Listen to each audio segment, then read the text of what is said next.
In this video, I'm going to walk you through 8 steps to successfully purchase your next home. In the first video, I'm going to give you an overview of the 8 steps, and then in subsequent video, we're going to deep dive in each of them. Before we begin, some context. I'm located in Quebec, Canada, so some of the term I'm going to be using throughout the series may be applicable to just my region, but overall the 8 steps should be helpful to you regardless of where you are in North America and even in parts of Europe. So let's get started with the first step, which is know your cost. So obviously before you embark on this journey, you want to understand what you're going to have to pay for and whether or not it falls within your budget. So there's 2 types of cost that you want to think about.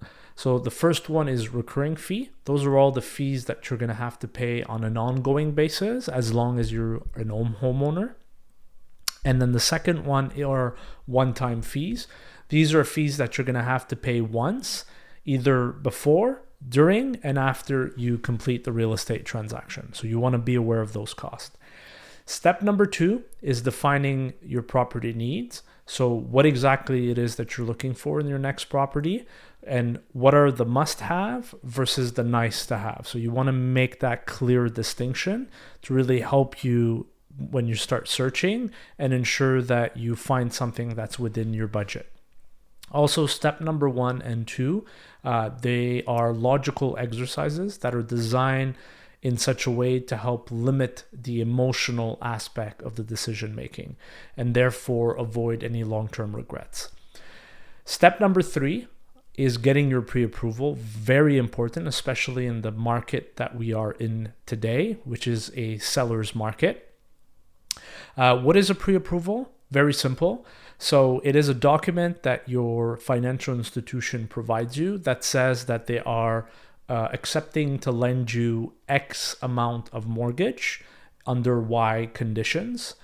And that document is usually good for a 90-day period. Where I'm located in the greater Montreal area, it may be different in your region. But it is very important that you get this document before you start searching for a property. Now, why is that? Like I said earlier, where I'm located, we are in a seller's market. So that means there are way more buyers than there are sellers. And that's the result of that is you get multiple bid on the same property.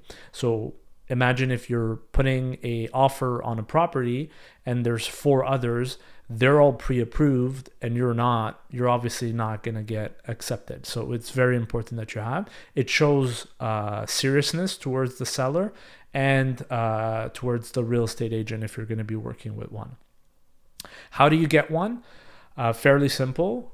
If you're working with your bank directly by speaking with your mortgage specialist, they can start the process. Or if you're dealing with a mortgage broker, just reach out to them and ask them that you want to get a pre-approval. They're going to be asking you for various documents and they'll walk you through the entire process.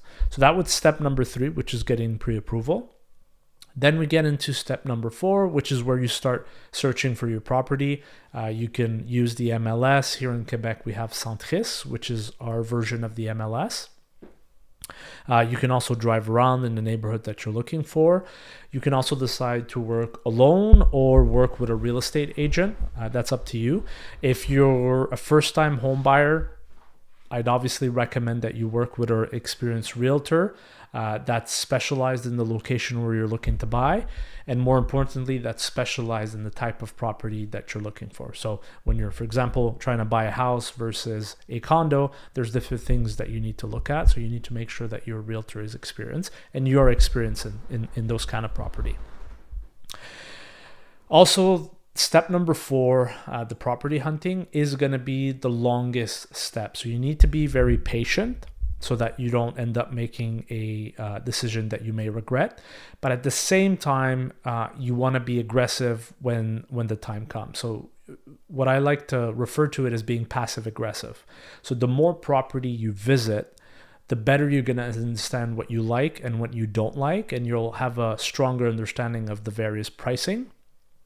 And so when the property that you do like comes on the market or you find it, you want to act fairly quickly. right? And that's what gets us into step number 5, which is making the offer. When you're making an offer, here in Quebec, we have what we call a purchase offer, which is a legal document.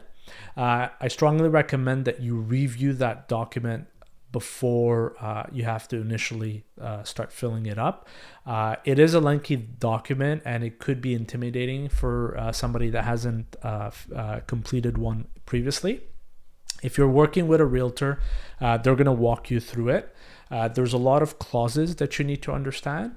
And also, you're going to have to understand the different conditions that you're going to want to include in your offer, such as inspection, financing, and reviewing certain important document. Regardless of what they are, you need to understand what condition you're going to be putting in. Again, your realtor is going to walk you through some of the conditions and discuss to see which one you want to add and which one you want to exclude. It's also important to make what I refer to smart offer that are tailored to the market that you're working in. So earlier I said where I'm located, we're in a seller's market. So there's way more buyers than there are sellers. So often there are multiple competing offers on one property. So you need to be realistic in regards to the condition, the price that you're putting in, if you want to really buy a property. So to avoid any frustration, tailor your offer based on the market that you're located in. Like I said at the beginning of this video, I'm going to make a subsequent video for each step where I'm going to deep dive in each of them, and I'll speak more about this smart offer. So that was step number 5. Step number 6, we're going to be closing on the condition. So whatever condition you've included in your purchase offer, once the seller accepts your offer, you have a number of days, a delay, to close on all your condition, whether that's inspection, getting the final approval from your bank, or reviewing documents such as financial statement of the condo property, if that's what you're buying.